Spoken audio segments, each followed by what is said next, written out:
सो RGPV के first semester students के date sheet आ चुके हैं एग्जाम्स के लिए और वो बहुत ज़्यादा कंफ्यूज है। काफ़ी सारे स्टूडेंट को कॉल कर रहे हैं कि भैया एग्जाम्स क्या बहुत ज़्यादा टफ होते हैं क्या, कौन से सब्जेक्ट्स बहुत इंपॉर्टेंट हैं, कौन से सब्जेक्ट्स पढ़ने हैं अपने को। बहुत सारे जूनियर्स मेरे को ऐसे ही मिले जो कि बहुत ज़्यादा रिलैक्स हैं। लाइक वो बोल रहे हैं कि भैया अगर ये सीनियर्स पास हो गए तो हम भी पास ही हो ही जाएंगे। तो भाई ये मेंटेलिटी लेके बिल्कुल मत चलो, क्योंकि आरजीपीओ में एक बार फंस जाओगे तो हमेशा के लिए फंस जाओगे। इसलिए उसमें फंसना ही नहीं है ना भाई, अपने को निकालना है एग्जाम्स अच्छे से। तो उसके लिए अच्छे से लाइक प्रॉपर प्रिपरेशन कैसे करनी है, क्योंकि आई थिंक 1 फरवरी से एग्जाम है, तो अभी अच्छा खासा टाइम है आपके पास। अभी से अप्रोक्सीमेटली 25 डेज हैं, तो आप बहुत ही अच्छी प्रिपरेशन कर सकते हो एंड अच्छे रिजल्ट्स ला सकते हो। वैसे तो मैं वीडियो बनाने वाला था first semester and third semester दोनों स्टूडेंट्स के लिए, क्योंकि दोनों के एग्जाम डेट सेम मतलब सेम टाइम पीरियड में आए हैं। बट ऑब्वियसली फर्स्ट सेमेस्टर के स्टूडेंट्स ज़्यादा कंफ्यूज हैं एंड थर्ड सेमेस्टर वाले थोड़े से लाइक एक्सपीरियंसड हैं, तो उनके लिए बाद में दूसरी वीडियो आएगी। बट फर्स्ट सेमेस्टर वाले स्टूडेंट्स जितने भी कन्फ्यूजन है आपको लाइक एग्जाम से रिलेटेड कि कैसे प्रिपरेशन करनी है, कहाँ से प्रिपरेशन करनी है, क्वेश्चन पेपर्स का क्या पैटर्न रहेगा, लाइक कैसे उसको सेटअप करना है, कैसे समझना है। सबसे पहले तो यहाँ पे 2 पेयर्स में सब्जेक्ट्स होते हैं एज वी ऑल नो। आरजीपीए में फिजिक्स एंड M1 करके एक सब्जेक्ट्स होते हैं एंड केमिस्ट्री वाले एक अलग सब्जेक्ट्स होते हैं। दोनों ही टफ होते हैं। अगर आप लाइक फर्स्ट सेमेस्टर में फिजिक्स पढ़ रहे हो तो सेकंड सेमेस्टर आप केमिस्ट्री पढ़ोगे। तो ऐसा बिल्कुल नहीं है कि आपका फिजिक्स वाला पेयर है तो काफ़ी इजी है एंड केमिस्ट्री वाला पेयर है तो काफ़ी टफ है। दोनों ही टफ होता है एंड समझ जाओ तो दोनों ही बहुत ईजी है। बात करते हैं पहले पेयर की, तो उसमें आता है chemistry M1 English and BEE and graphics, जो कि ग्राफिक्स थोड़ा सा टफ होता है, इसको अच्छे से ध्यान देना पड़ता है। और दूसरा पेयर है physics M2 civil mechanical and I guess computer. काफ़ी इजी सब्जेक्ट्स हैं ये दोनों। तो इसमें हम बात करते हैं कि इनको प्रिपरेशन कैसे करनी है और कौन से सब्जेक्ट्स पे ज़्यादा फोकस करना है, कौन से सब्जेक्ट्स जो कि इजीली निकल जाएंगे। तो इन सब पे बात करेंगे अपन। सबसे पहले बात करते हैं कि पहले पेयर में केमिस्ट्री वाले पेयर में, तो उसके लिए सबसे पहले अपन डेट शीट खोल लेते हैं और डेट शीट में केमिस्ट्री सबसे पहले है। तो लाइक अगर आपका केमिस्ट्री वाला सब्जेक्ट है तो आपको केमिस्ट्री पे काफ़ी ध्यान देना पड़ेगा, क्योंकि फर्स्ट डे पे है। और केमिस्ट्री और ईडी यही सबसे टफ सब्जेक्ट्स हैं इन पेयर्स के। मैथमेटिक्स तो ऑब्वियसली है कि लाइक मैथ्स M1 M2 दोनों ही टफ है। तो M1 M2 तो आपको पढ़ना ही पड़ रहा है उसमें। लाइक उसको मैं नहीं बता रहा हूँ कि उसको आपको कैसे पढ़ना है, क्योंकि मैथ्स तो सबको पता है कि मैथ्स टफ है ही। बट उसमें केमिस्ट्री एंड ईडी जो है वो भी आपको इक्वलेंट ध्यान रखना है, क्योंकि M1 और M2 के बाद केमिस्ट्री और ईडी ये काफ़ी टफ सब्जेक्ट्स में आते हैं और सबसे ज़्यादा बैक्स इन्हीं में लगते हैं, सबसे ज़्यादा बच्चे फंसते इन्हीं में हैं। तो आपको ध्यान देना है केमिस्ट्री पे। केमिस्ट्री आप थर्ड पे रखो। सबसे पहले आप रखो अपने इंजीनियरिंग ग्राफिक्स को, क्योंकि वो काफ़ी ज़्यादा लेंदी लगता है बहुत सारे स्टूडेंट्स को, क्योंकि हम लोग ट्वेल्थ में ऐसा कुछ सुनते नहीं है ना, अचानक से ये सब आता है तो काफ़ी टफ लगने लगता है। तो सबसे पहले अगर आप इस पेयर में हो तो आप ध्यान रखो इंजीनियरिंग ग्राफिक्स को, उस पर प्रॉपर फोकस करो। अभी आपके पास 1 महीना टाइम है, रोज़ आधे घंटे में निकालो तो काफ़ी अच्छे से पढ़ सकते हो। यूट्यूब पे हज़ारों वीडियोज अवेलेबल है उसके लिए। और ग्राफिक्स के बाद आप रखो मैथमेटिक्स को। मैथमेटिक्स भी ऑब्वियसली काफ़ी ज़्यादा समझ में नहीं आते बच्चों को, तो आप बहुत ही ईजिली लाइक कि यूट्यूब से सर्च करके देख सकते हो। यूट्यूब पे तो काफ़ी अच्छे से समझाया गया है आरजीपीवी के मैथमेटिक्स को, तो वहाँ पे आप जाके देख सकते हो। मेरे चैनल पे मैंने कुछ वीडियोज़ बनाए हैं कैलकुलस से रिलेटेड, तो उसको आप देख सकते हो। एंड उसके बाद आप रखोगे इंजीनियरिंग केमिस्ट्री को। केमिस्ट्री भी काफ़ी लाइक टफ है, बट उतना टफ नहीं है, लाइक इन दोनों के कंपैरिजन में थोड़ा सा लाइट है वो। एंड उसके बाद जो सब्जेक्ट्स है अपने English for communication and BEE, तो ये काफ़ी ज़्यादा इजी सब्जेक्ट्स हैं। आप इस पर थोड़े बहुत थ्योरी को पढ़ लोगे तो आप अच्छा स्कोर कर पाओगे डेफिनेटली। इंग्लिश में तो आपको सिंपली ग्रामर्स होते हैं, सिंपल प्रीफिक्स सफिक्स होता है एंड ट्रांसलेट करना होता है, तो ये सब काफ़ी ईजी सब्जेक्ट्स में आते हैं, तो इनको आप इजीली निकाल पाओगे। तो इसका मैंने कैसे बताया आपको याद रखना, graphics, maths, chemistry, BEE and English, इस पेयर में आप पढ़ो तो आप इजीली कर पाओगे। इंग्लिश एंड BEE के लिए आपके पास अच्छा खासा गैप मिल रहा है एग्जाम्स के बीच में 7 to 8 डेज का, तो आप उसमें भी काफ़ी अच्छा कवर कर सकते हो। देखो ये बोलने को मैं भी बोल सकता हूँ कि लाइक अभी से पढ़ना स्टार्ट कर दो एंड 1 महीने लगातार BEE पढ़ो, बोलने को सब बोल सकते हैं। But as we all know, as a student मैं जानता हूँ कि आप पढ़ने वाले हो एग्ज़ाम के एक दिन पहले ही, ऑब्वियसली बात है। तो एग्ज़ाम के एक दिन पहले ही पढ़ोगे तो उससे बढ़िया है कि 2-4 दिन पहले पढ़ लेना एंड अच्छा खासा गैप भी मिल रहा है एग्ज़ाम में। बट आपको जो अभी से पढ़ने की ज़रूरत है वो है ईडी, केमिस्ट्री एंड मैथ्स।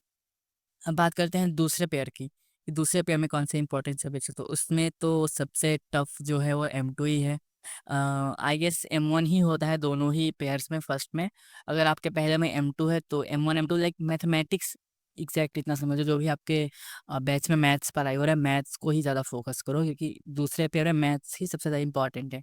उसके बाद अपना फिजिक्स, फिजिक्स में बहुत सारे बच्चे अटक जाते हैं, इसमें थ्योरी है काफ़ी एंड कुछ प्रैक्टिकल क्वेश्चंस है। तो फिजिक्स को करो, मैथ्स को करो, बस इन दोनों को आप मेंटेन करके चलो, बाकी कंप्यूटर, सिविल एंड मैकेनिकल को आप मतलब एंड पे रखो। सबसे पहले आप प्रायोरिटी दो फिजिक्स एंड मैथ्स को, तो दूसरा पेयर लाइक आपका अच्छे से निकलेगा। अब बात करते हैं कि इनको पढ़ना कहाँ से है। बहुत सारे स्टूडेंट का एक क्वेश्चन आता है कि पढ़े कहाँ से, क्योंकि लाइब्रेरी से बुक इशू इतने सारे करा नहीं सकते, 3 ही बुक इशू करा सकते हैं। तो बहुत सारा लाइक क्वेश्चन होता है कि पढ़े कहाँ से, यूट्यूब पे सर्च करके थक गए हैं, समझ में नहीं आ रहा है क्या सर्च करें। लाइक उनको पता है, बच्चों को पता है कि केमिस्ट्री पढ़ना है, लेकिन केमिस्ट्री में पढ़ना क्या है ये समझ में नहीं आ रहा उनको। तो उस पर मैंने एक फुल डेडिकेटेड वीडियो बनाई कि आपको पढ़ना क्या है एंड कौन कौन से इंपॉर्टेंट टॉपिक्स है हर एक सब्जेक्ट के अंदर, जिसको आप पढ़ोगे तो अच्छे से निकाल पाओगे। उसके लिए मैंने उसका मैं लिंक आई बटन में दे दूंगा या फिर वीडियो के डिस्क्रिप्शन में मिल जाएगा आपको, मेरे चैनल पे अवेलेबल होगा। और मैं दूसरा बता देता हूँ कि आप उसको सबसे जो इफेक्टिव तरीका है जो अभी तक के स्टूडेंट्स यूज़ कर रहे हैं, मैं शिवानी की बात नहीं कर रहा हूँ। लाइक बहुत सारे स्टूडेंट्स समझते हैं कि शिवानी पढ़ने से निकल जाता है,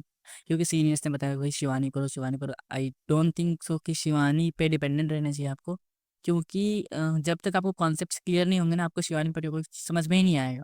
शिवानी उनके लिए है जिनको ऑलरेडी समझ में आता है, ऑलरेडी उन्होंने पढ़ा है सब, बस उनको रिवाइज करना है, तो उनके लिए शिवानी ईजी है। बट जिन्होंने पढ़ा ही नहीं है उनके लिए ये सब नहीं है। मैं बात कर रहा हूँ प्रीवियस ईयर क्वेश्चंस के बारे में, कि प्रीवियस ईयर क्वेश्चंस को अच्छे से एनालाइज करो। एंड हर 2-3 साल में एक क्वेश्चन रिपीट होता ही होता है, या फिर बहुत सारे क्वेश्चंस तो ऐसे हैं जो कि कॉमन है भाई, एक फुल्ली कॉमन क्वेश्चंस हैं जो कि हर साल आ रहे हैं। तो अगर आप उन्हीं को पढ़ लोगे ना तो आप अच्छा खासा निकाल सकते हो। फॉर एग्जाम्पल मैं मैथ्स की बात करता हूँ, ठीक है, तो उनको मैं प्रीवियस ईयर क्वेश्चंस कैसे डाउनलोड करूँगा, बहुत सारे स्टूडेंट्स को ये भी नहीं आता है। तो मैं उसके लिए एक डेडिकेटेड वीडियो मैंने बनाई थी, मैं पहले वो देख लो आप। तो यार मुझे बहुत सारे लोगों के क्वेश्चंस आ रहे थे कि लाइक आरजीपी भोपाल के प्रीवियस ईयर के क्वेश्चंस कहाँ से मिलेंगे, और हम 4 साल 5 साल पुराने क्वेश्चन पेपर्स कहाँ से उठा सकते हैं। तो मैं बैठा था अपने कंप्यूटर के लैब में, मैंने सोचा क्यों ना आप लोगों की हेल्प कर दी जाए। तो मैंने ओपन किया गूगल पे आपको सबसे पहले सर्च करना है RGP Bhopal previous year question papers. जैसे मैंने यहाँ पे सर्च किया, उस पर आपको पहले लिंक पे क्लिक करना है।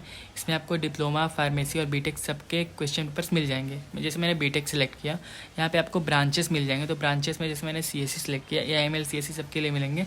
इसमें सेमेस्टर्स मिल जाएंगे 1 से 8 तक। जैसे मैंने 1 सेमेस्टर के लिए आपको दिखाना है, तो 1 सेमेस्टर मैंने सेलेक्ट किया, तो यहाँ पे सारे क्वेश्चन पेपर्स आ गए फर्स्ट सेमेस्टर के 2023, 2022, 2021 सब। जैसे मैं ओपन करता हूँ केमिस्ट्री 2023 के क्वेश्चन पेपर, देख सकते हैं पूरा क्वेश्चन पेपर ओपन हो गया। इसको आप डाउनलोड भी कर सकते हो। यहाँ पे मैं कंप्यूटर साइंस के लिए क्वेश्चन पेपर ओपन करता हूँ, ये भी देख सकते हो पूरा क्वेश्चन पेपर आ गया। ऐसी और वीडियोज़ के लिए चैनल सब्सक्राइब करो, वीडियो को लाइक करना, बाय।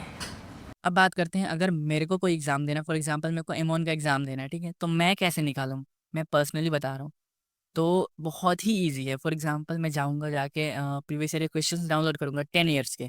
अब इसके बाद क्या कि आपको पता है कि आपके पास 10 ईयर्स के क्वेश्चंस आ गए हैं, आपको ये भी पता है कि कौन से सब्जेक्ट का एग्ज़ाम देना है। अब क्या करना है, सिंपली आपको जाना है जाके सारे क्वेश्चंस को, लाइक लाइक मैंने 2016 का क्वेश्चन खोला, ठीक है, 2016 के मैंने आरजीपी में एमॉन का क्वेश्चन खोला, उसमें मैंने देखा कौन कौन से क्वेश्चंस दिख रहा है जो कि हाईलाइटेड है, जो कि मेरे को लगने की इंपॉर्टेंट है।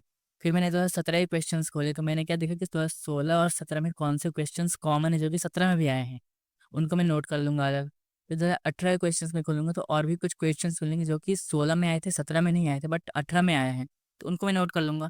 ऐसे करके 10 ईयर्स के क्वेश्चंस में आप कॉमन देखो कौन से क्वेश्चन जो कि कॉमन है, कौन से क्वेश्चंस बार बार रिपीट हो रहे हैं, कौन से क्वेश्चंस 2-2 साल पे रिपीट हो रहे हैं, कौन से क्वेश्चंस 3-3 साल पे रिपीट हो रहे हैं। तो इन इन एल्गोरिदम को समझो। कोई क्वेश्चन है जो कि 3-3 साल पे रिपीट हो रहा है, दैट मीन्स कि वो अगर 2022 में आया है तो वो 2025 में आने के चांसेस बहुत हाई हैं। कोई क्वेश्चन जो कि 2 साल में रिपीट हो रहा है, दैट मीन्स कि वो अगर 2023 में आया तो 2025 में आने के चांसेस हाई हैं। इन एल्गोरिदम्स को समझो। बहुत सारे क्वेश्चन जो कि हर साल आ रहे हैं, तो एल्गोरिदम को समझो, कॉमन निकालो। और ये अगर आपने पढ़ लिया तो आप 100% श्योर हो कि आप निकाल ही सकते हो। लाइक पासिंग मार्क्स तो आपको मिल ही जाएंगे, लाइक 30-35 तो आराम से ही निकाल सकते हो। अब बात करते हैं क्वेश्चंस तो आपने नोट कर लिया, अब उनको पढ़ना कहाँ से, क्योंकि कॉलेज में आपने ऑब्वियसली फोकस नहीं किया था और कॉलेज में आपको समझ में नहीं आया था, दोबारा आपको समझाने वाला कोई था नहीं। तो अभी आपको वो पढ़ना कहाँ से है, तो सिंपली क्वेश्चन को एज इट इज़ उठाओ और यूट्यूब पे सर्च करो। यूट्यूब पे आपको बहुत सारे वीडियोस मिल जाएंगे। एक वीडियो से मत समझो, अगर मतलब एक वीडियो समझ में नहीं आ रहा है, आप दूसरी वीडियो देखो, उससे आपको समझ में नहीं आ रहा है, आप तीसरी वीडियो को, चौथी वीडियो देखो। सेम टॉपिक पे 3-4-5 वीडियोस देखो तो आपको किसी ना किसी एक टॉपिक में फुल्ली कॉन्सेप्ट क्लियर हो ही जाएगा। और सारे कॉन्सेप्ट्स को क्लियर करके एग्जाम अच्छे से दो, क्योंकि अभी अच्छा खासा टाइम है आपके पास, 1 महीने में आप अच्छा प्रिपरेशन कर सकते हो और अगर इसमें भी कोई कन्फ्यूज़न हो तो मैं डेफ़िनेटली वीडियोज़ बनाता रहूँगा बीच-बीच में कि आपको कोई कन्फ्यूज़न हो या फिर कोई इंपॉर्टेंट क्वेश्चन की लिस्ट हो मेरे पास तो मैं उनको बता दूँगा। एंड कोई भी डाउट हो अगर आप इस वीडियो से रिलेटेड आप मुझे कमेंट सेक्शन में पूछ लेना। बहुत सारे जूनियर्स इंस्टा आईडी माँगते हैं फॉर डिस्कशन, तो मैंने जो मेरी प्रीवियस वीडियोज़ में इंस्टा आईडी दी हुई है उस पे आप मैसेज करोगे तो लाइक वो आप सर्च करो तो आपको आईडी ही नहीं मिलेगी। क्योंकि मैंने Insta, Facebook, Twitter everything like social media जो भी मेरे को डिस्ट्रैक्ट करती थी मेरी लाइफ में, तो मैंने उन सबको हटा दिया है, लाइक परमानेंटली डिलीट कर दिया है। क्योंकि ऑब्वियसली डिस्ट्रैक्ट होते हैं बहुत ज़्यादा, इंसान एग्ज़ाम से फ़ोकस नहीं कर पाते हैं और जो करना है लाइफ में उस पे फ़ोकस नहीं कर पाते हैं। तो I guess Instagram is the biggest poison of every student life.